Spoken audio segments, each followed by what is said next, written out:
Both Max Stirner and numerous mystics highlight the significance of radical individualism and self-autonomy. Mysticism advocates for the transcendence of created phenomena to attain divine unity with the self. On the contrary, Stirner's philosopher champions autonomy by pursuing freedom from the constraints of social and ideological regulations. Interestingly, many mystics also align with Stirner's views, advocating for the transcendence of not only societal norms, but also religious structures. This raises a thought-provoking question. How could the mystics of the ages of antiquity have so much in common with the writings of a 19th century German philosopher? Firstly, who exactly is Max Stirner? Max Stirner, whose real name was Johann Caspar Schmidt, was a German philosopher, writer, and intellectual figure in the mid-19th century. He is best known for his radical and controversial work titled The Ego and Its Own, published in 1844. Stirner's philosophy is often associated with egoism, individualism, and a critique of traditional institutions and ideologies. In order to delve into the similarities amongst all the people who will be mentioned, we first need to discuss Stirner's unique. The unique is basically the self, but the true self, a true self that is difficult to describe. However, I can confidently state that it does not refer to the psychosomatic complex. The psychosomatic complex is basically what you refer to commonly as I, or your own experience. To understand this, Stirner introduces his concept of spooks, which is basically a ghost that haunts you. Stirner likens these abstract concepts to haunting spirits because they linger in people's minds and influence their thoughts and actions, often without individuals being fully aware of it. These abstract concepts establish themselves in one's mind either unconsciously or consciously and limit one's freedom. These concepts are things such as, for example, right or wrong, or, for example, in most societies, individuals are encouraged to conform to a specific set of values, behaviors, or goals for the sake of the greater good or due to cultural pressure. Stirner would view this as a spook, something that isn't real but rather an abstract concept people pretend to be real. This understanding of spooks is necessary to grasp Stirner's concept of the unique, which is the true self, except without any labels attached to it, as those labels would be nothing more than spooks. Consequently, this true self is indescribable. As Stirner himself says, I, on my part, start from a presupposition, presupposing myself, but my presupposition does not struggle for perfection, like man struggling for his perfection, but only serves me to enjoy it and consume it. I consume my presupposition and nothing else, and exist only in consuming it. But that presupposition is therefore not a presupposition at all, for, as I am the unique, I know nothing of the duality of presupposing and presupposed ego, an incomplete and a complete ego or man. However, this that I consume myself means only that I am. I do not presuppose myself because I am every moment just positing or creating myself. I am only being not presupposed but posited, and again posited only in the moment when I posit myself. That is, I am the creator and creature in one. In this passage from Max Stirner's work, The Art and Religion, he articulates a profound aspect of his philosophy regarding the nature of the individual and the concept of the unique. Stirner begins by acknowledging that, like all individuals, he begins his philosophical journey with a fundamental assumption, or presupposition. In this case, the presupposition is the existence of the self, the I. But Stirner's I is not his master like it is for many people. Stirner has no desire to improve this I, as, for example, with self improvement techniques, but his only desire is to consume it in a way that reinforces his own unique autonomy, which only sees this I as a tool. So he therefore does not find use in dualities such as improved or unimproved or complete or incomplete. He is only unique, just one thing. For Stirner, he does not merely presuppose his self, he actively creates and redefines it in each moment. And with this true freedom, the creation and the creator are the same. Many people who have delved into mysticism by now should see the striking parallels. Firstly, in the Vedantic tradition of Advaita Vedanta, concepts of Brahma or Maya appear to be readily apparent in this comparison. So, to begin with, Advaita itself is a signifier of non duality. And I will elucidate how it aligns with the exact same attitude as Stirner conveys it in. In Advaita, there exists the concept of Maya. Please note that I'm also only providing a very concise description here, but essentially, Maya is the world of illusion or the realm of created things. It is Maya that obstructs opposition of Brahma, which constitutes the actual reality. So, what is Brahma? Brahma, much like the unique in Stirner's philosophy, is also beyond description, yet also represents that ultimate reality, which is the self. So, to attain this state, various schools of Hinduism and mysticism exist, much like Stirner conveys his philosophy of the self, but in his own more atheistic context. But however, in the broader context of Vedanta, achieving this non-dual state where one resides in the bliss of the self and transcends Maya, it necessitates moving beyond conceptual thinking in and of itself, which is why this unique cannot be described. In Vedanta, words prove inadequate in describing Brahma. In traditions such as Taoism, everything is the Tao. The goal of Taoism is to become one with this Tao, but also it is done by becoming as natural as possible. So, what this means can be more readily explained in the words of Yang Zhe.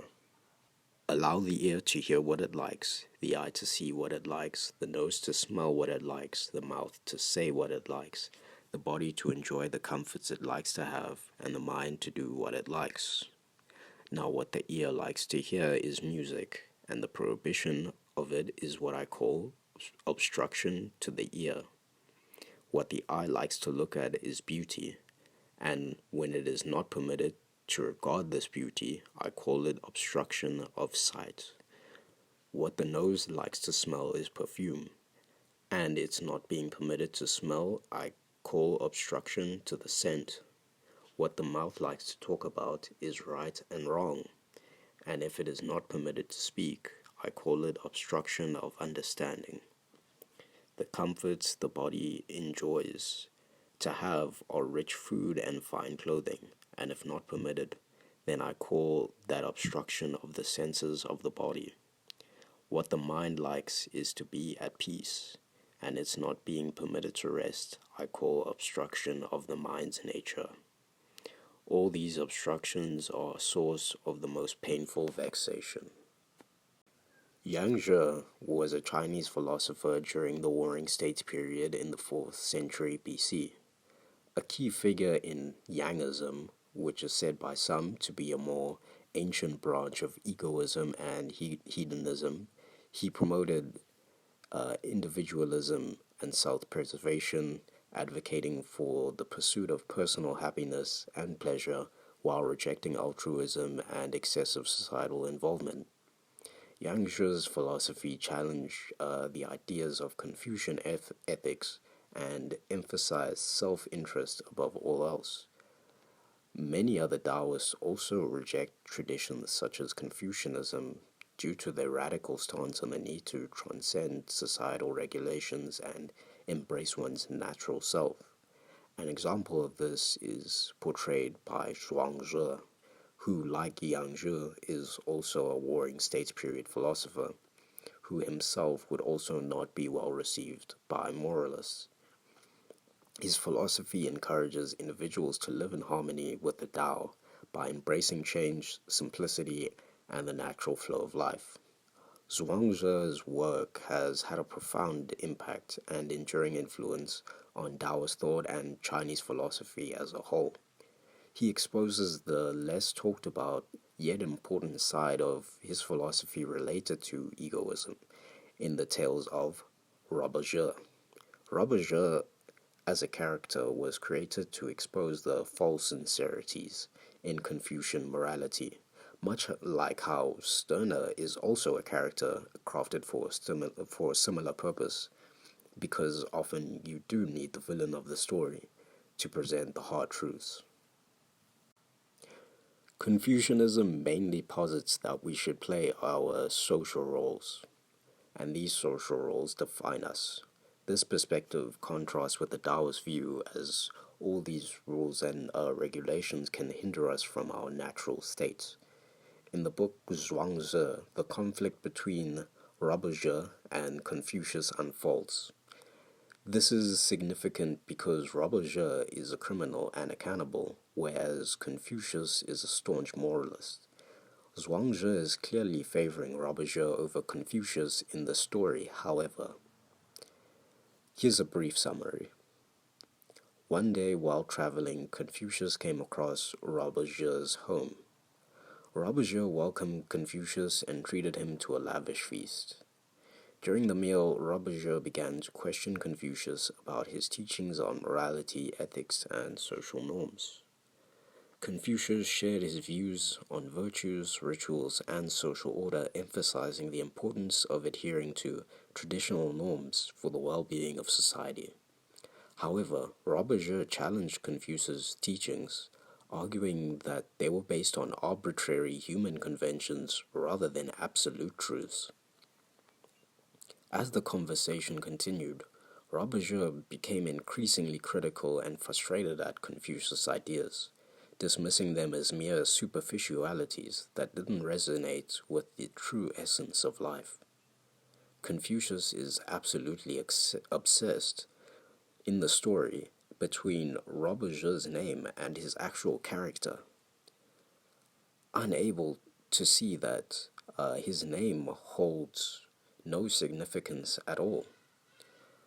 Robert Zhe concludes that Confucius' teachings were limited in their understanding and failed to grasp the deeper realities of existence. Now, in this tale, Confucius is very confused at the fact that Robert Zhe's name is Robert Zhe, but meanwhile, as the story shows, Robert Zhe is actually quite a wise person and knows much about these absolute truths. He has a lot of insight. Yet Confucius, being caught up by his name, wants to change his name and move him to a different setting.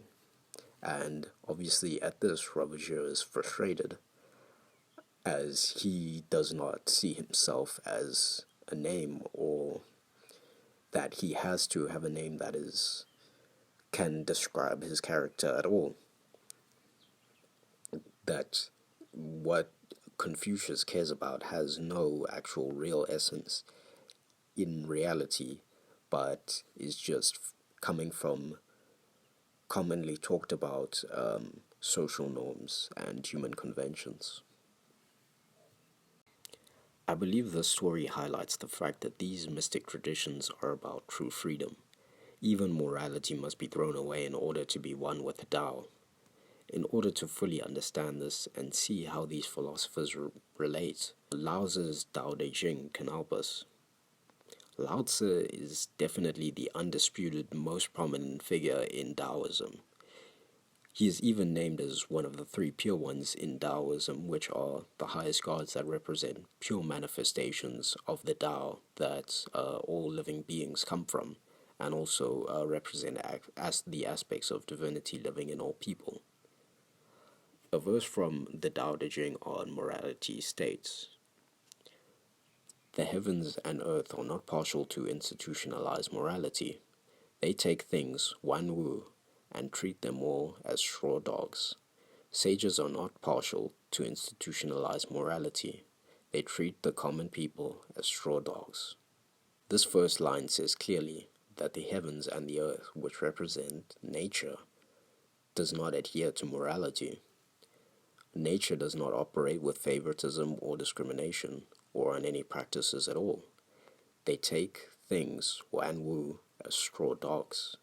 Wan wu, much like Maya, refers to created things, and it is said that nature treat these as straw dogs. In ancient China, straw dogs were used as ritual objects, but once the rituals were over, they were discarded and no longer held in any special value. So Lao Tzu is saying that everything is treated like this by nature, and even sages in the Taoist context, which basically means wise individuals, are the same. Therefore, a wise person, like the heavens and earth, treats all things as straw dogs, even morality. Now we get to the more controversial side, which is Christian mysticism. And I think the best author to highlight the similarities between Stirner and mysticism is Margaret Porete. Porete is a lot like the Taoists. In her view, everything is God, and God is so indescribable that people can only attempt to describe him, but will fail every time. Although she sometimes emphasizes that talking about it, even though it cannot be described, can still help people make sense of what she means when she says it. In the theology of Porete, there is God's will and there is the will of the individual. However, people can join in on the will of God, who is the ultimate reality itself. This involves giving up your will. The main reason why she posits that one should give up their will is precisely the same critique that Stirner has about sacredness and spooks. She gives up her will, which is her I, as being herself, because she no longer cares for it, but only for herself, who is God. Porete does not believe that any book or teaching of this world can describe God, but what she does is give certain tips and methods to achieve the state, which are progressive, but also involve throwing away morality and reason.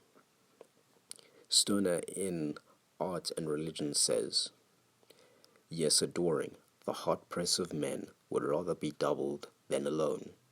Being dissatisfied with themselves in their natural isolation, they seek out a spiritual man for their second self. This crowd is satisfied with the work of the genius, and their disunion is complete." Porete makes the exact same complaint, as she says she prefers to be alone in God as one, not two things, but one. The first line in the quote suggests that many people prefer to have a sense of identity or purpose that comes from external sources or relationships. In this example, the example of spiritual teachers were used. The satisfaction that people will gain in these types of relationships will only be temporarily fulfilling, but ultimately lead to disunion with oneself, as you are taking up an authority figure. Porete on the subject says, "I've told you before, and yet again I tell you, that every teacher of natural wisdom, every teacher of book learning, everyone who persists in loving his obedience to the virtues, does not and will not understand this as it should be understood." which further underscores the value of freeing oneself from these abstract concepts which limit our freedom. The unique, the Tao, Brahma, God, spooks, Maya, Wanwu. All of these are not necessarily concepts, but observations made by people who are truly free. And they have just been conveyed within different contexts from people from different times and different backgrounds. This art of freedom can be conveyed in all contexts, both theistic and atheistic, and can produce the same outcome. And who are you, love? Asks reason. Are you not also one of the virtues, and one of us, even though you be above us?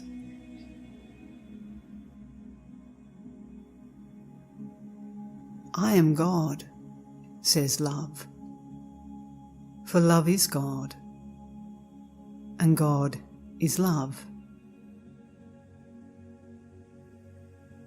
And this soul is God through its condition of love. And I am God through my divine nature. And this soul is God by love's just law.